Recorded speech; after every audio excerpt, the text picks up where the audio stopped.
Okay, our pre-lecture video for Monday has two topics.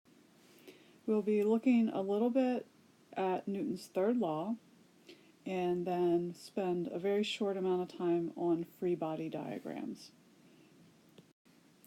So Newton's third law is often known as the law of action-reaction. And basically it says for every force there is an equal and opposite force.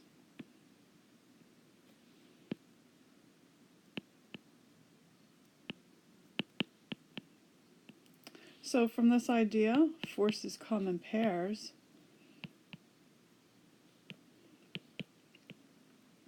But one thing that we need to remember is that these forces in a pair do not act on the same object.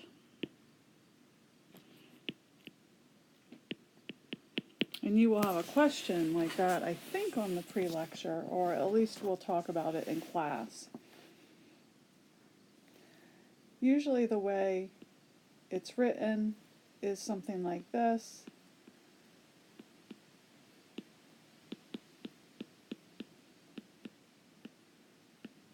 With the subscripts indicating which object is exerting a force on the other object.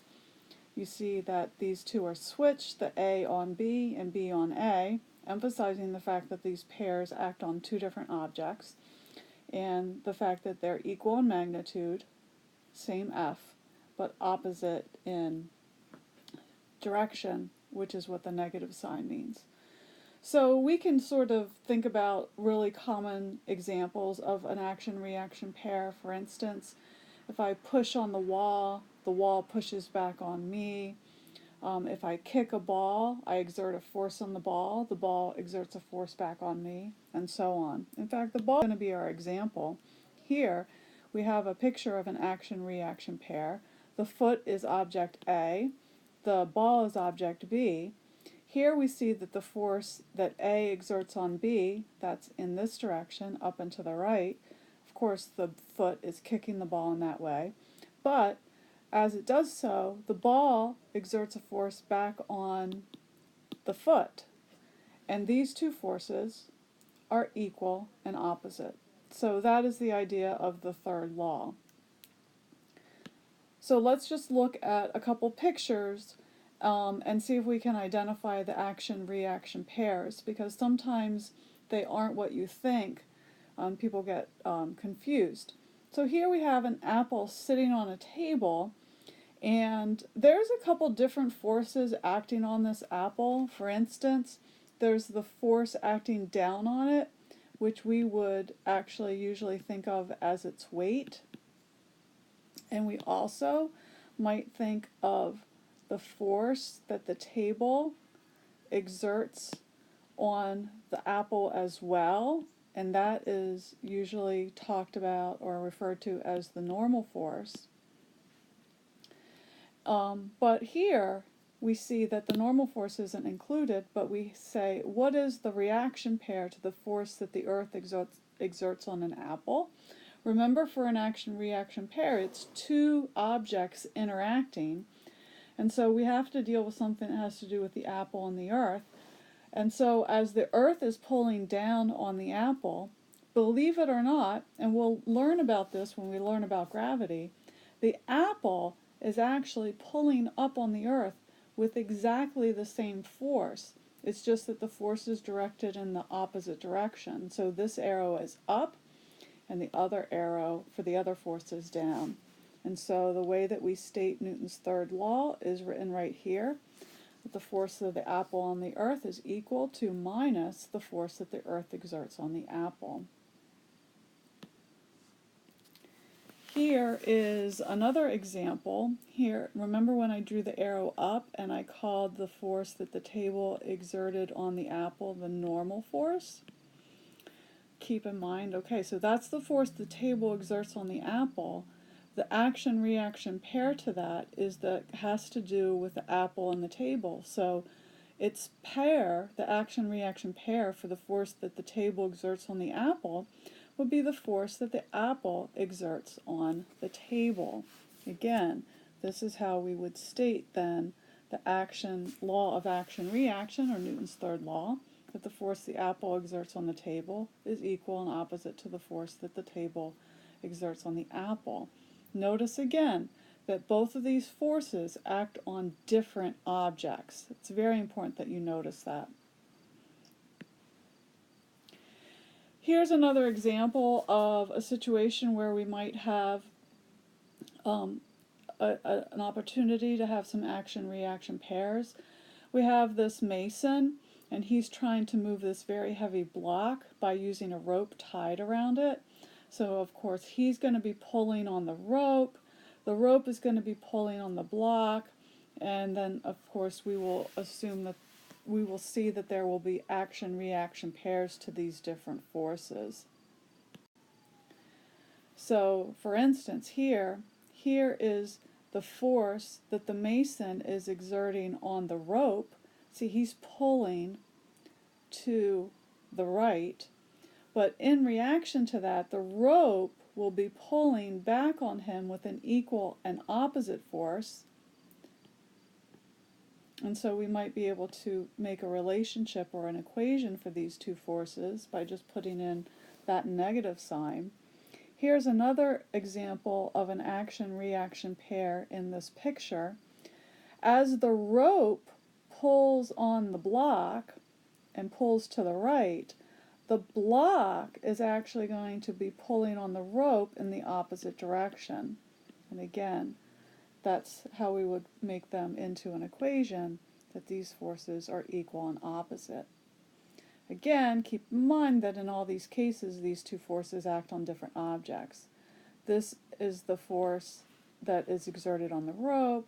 This is the force that's exerted on the mason.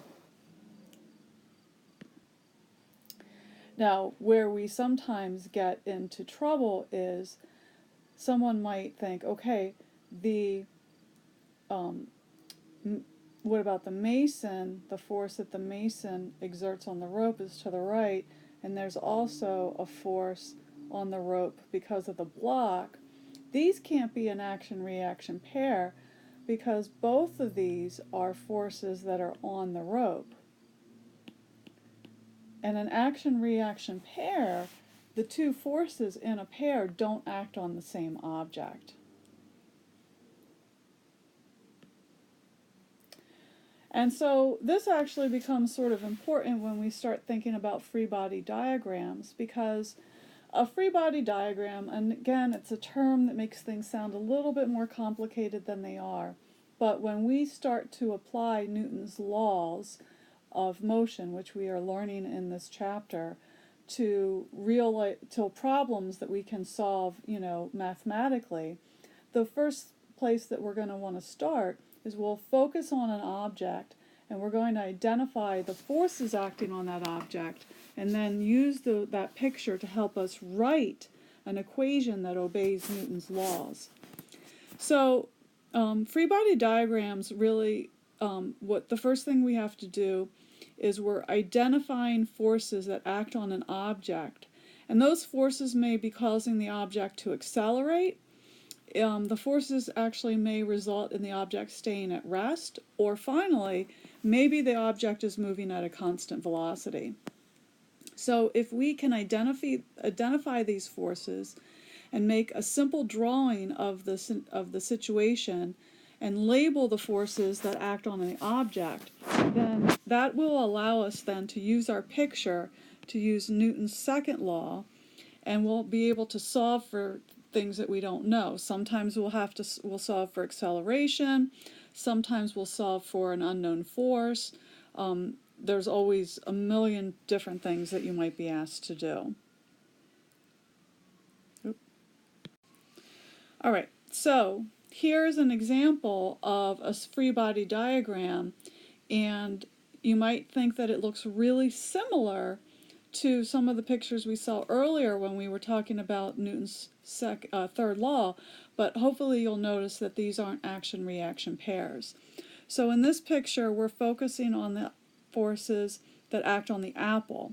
So one thing that we know is that the table pushes up on the apple. Remember, we call that the normal force. And then we also know that the earth is pulling down on the apple. That's actually the weight of the apple. And it'll turn out in this case that these two forces are equal, and they're obviously in the opposite direction, but they are not an action-reaction pair. No, they are not. And the reason for that is because both forces act on the apple.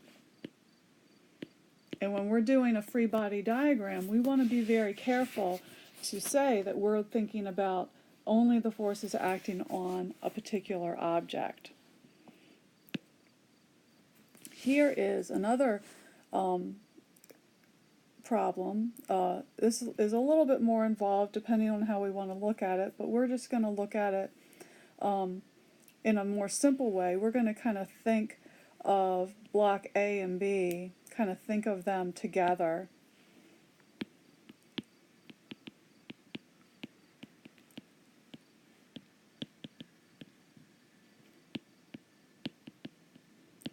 And so we will think about the forces that might be acting on them.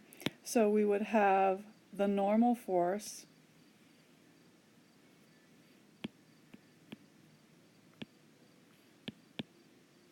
of the table acting up on these two blocks together, and then we also have the weight acting down, and it's equal to mg, if you remember from the picture. We have this force acting to the right of 250 newtons. We might just call it F in this picture. And in this case, we'll assume that there's no friction, because we haven't talked about friction yet. So remember when I said we like to think of things really simple?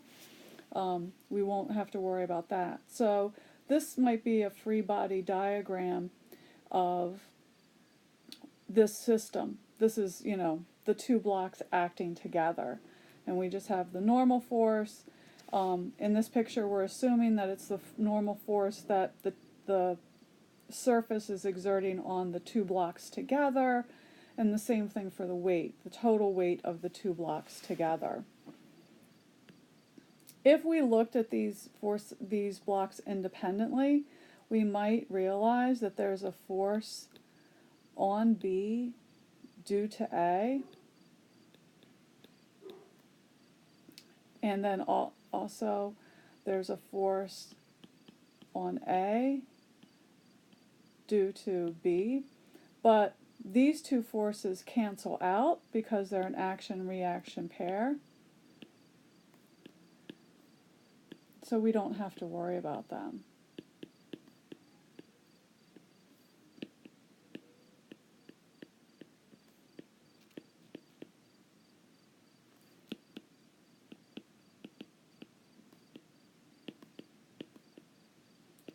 Because we look at A and B together, and when we do that, those two forces cancel out, and so we just ignore them because they add up to be 0. So hopefully these things are a little help you understand a little better about action-reaction force pairs, and also a really simple introduction to free body diagrams.